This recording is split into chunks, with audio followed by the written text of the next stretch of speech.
అలాగే పురోహితిక దేవాలయం అమ్మవారిని కేంద్రంగా చేసుకొని పిఠాపురాన్ని ఆధ్యాత్మిక కేంద్రంగా చేసుకొని టెంపుల్ సర్క్యూట్ టెంపుల్ టూరిజంను డెవలప్ చేస్తాను. మొన్నే అడగండి, ప్రధానమంత్రి గారిని కలిశారు. ప్రధానమంత్రి గారిని కలిస్తే ప్రసాద్ స్కీమ్ కింద దాదాపు మనకు 100 కోట్ల నిధులు వస్తే ఆ నిధులు టెంపుల్ పెట్టడం వల్ల చాలా ఎంప్లాయ్మెంట్ వస్తుంది. ఈయన అదే పంపించాను. ఈయన అడిగారు, ఉదయ్ నన్ను ఏం చెప్పంటారు, ప్రధానమంత్రి గారు రమ్మన్నారు, కలుస్తున్నారు, మేము అడిగితే ఒకటే చెప్పారు, 140 కోట్ల ప్రజల బాధ్యతల్ని బరువుని కష్టాల్ని మోసే ప్రధానమంత్రి గారికి మనం బలం అవ్వాలి కానీ బరువు అవ్వకూడదు. అదే చెప్పాను ప్రధానమంత్రి గారికి.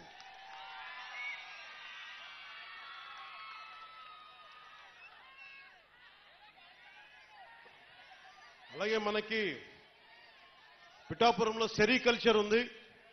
ప్రతిసారి చిత్తూరు కానీ లేదంటే మనకి ఆ ముడిసరుకి మదనపల్లి హనుమాన్ జంక్షన్కి వెళ్లాల్సి వస్తుందని చెప్పి నా దృష్టిలో ఉంది.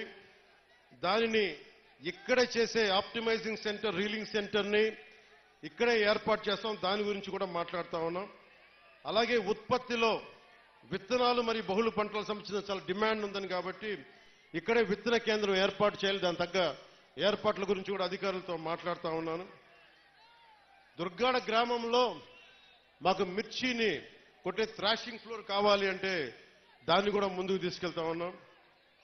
గొల్లప్రోల్లో హార్టికల్ ఉద్యాన పంటలు ఎక్కువ, దానికి కోల్డ్ స్టోరేజ్ ని మాటిచ్చాను, అది చేసి పెడతాను. ముఖ్యంగా మనకి ఈ పశువుల సంత ఉంది ఇక్కడ. అది నాకు తెలిసి ఈ రోజు నుండే ఆ పని మొదలవ్వాలి. ఎందుకంటే నిన్నే ఎగ్జిక్యూటివ్ మనకు ఆర్డర్ వచ్చింది, జీవో వచ్చింది, అది ప్రారంభించాం. అది నిన్నే అధికారులు వచ్చి నా దగ్గర చూపించారు. అలాగే మన ఉప్పాటి నుంచి వస్తా ఉంటే పొందాక కూడా కనిపించింది, మన Kotagummam junction railway gate flyover అందరు ఆగిపోతా ఉన్నా, నాకు బాధగా ఉంది. ఉదయ్కి ఒకటే చెప్పాను, నేను ఇప్పటిదాకా ప్రధానమంత్రి గారిని ఉప ముఖ్యమంత్రి స్థానం తర్వాత వెళ్ళి కలవను. నేను ఆయన కలిసినప్పుడు మొట్టమొదటిగా అడిగేది మన కోటగుమ్మం జంక్షన్ రైల్వే గేట్కి ఒక ఫ్లైఓవర్ కావాలి. ఆల్రెడీ దాని గురించి పని మొదలు పెట్టేశాను. నేను అడిగింది ఏంటంటే ఎంతకాలం పడద్దు అని అడిగాను. సంవత్సరంన్నర, సంవత్సరం 8 నెలలు కాదు, నాకు సంవత్సరం లోపు అయిపోయేలాగా ఏం జరగాలో చెప్పండి, ఎవరిని కదిలించాలో చెప్పండి, కేంద్రం ఢిల్లీకి వెళ్తే ఎవరితో మాట్లాడాలో చెప్పండి, నేను మాట్లాడతాను, డబ్బులు తీసుకొస్తాం.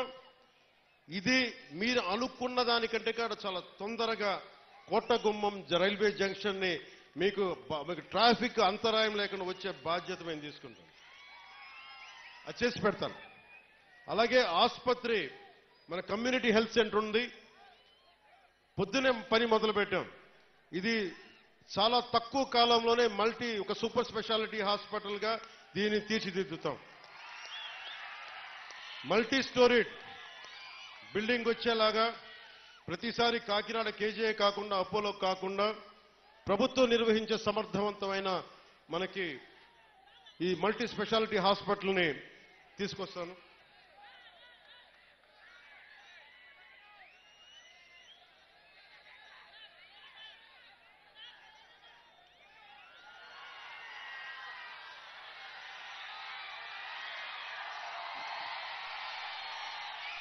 పొద్దున్నే ఉప్పాడ తీర ప్రాంతం కోతకు గురవుతా ఉందని వెళ్ళి చూసొచ్చాం.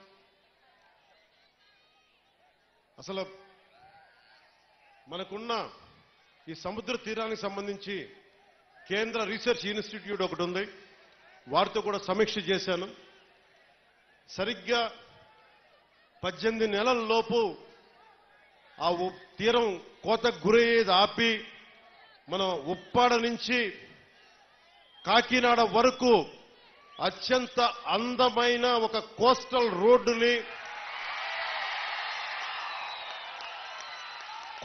రోడ్డుతో పాటు సముద్ర కోతని ఆపడమే కాకుండా అక్కడ చాలా అద్భుతంగా టూరిజంని డెవలప్ చేసి సాయంత్రాల పూట మీరు వెళ్ళి కూర్చోవాలంటే అక్కడ కూర్చునేలాగా, యువత ఆడుకోవాలంటే ఆడుకునే క్రీడలకు సంబంధించి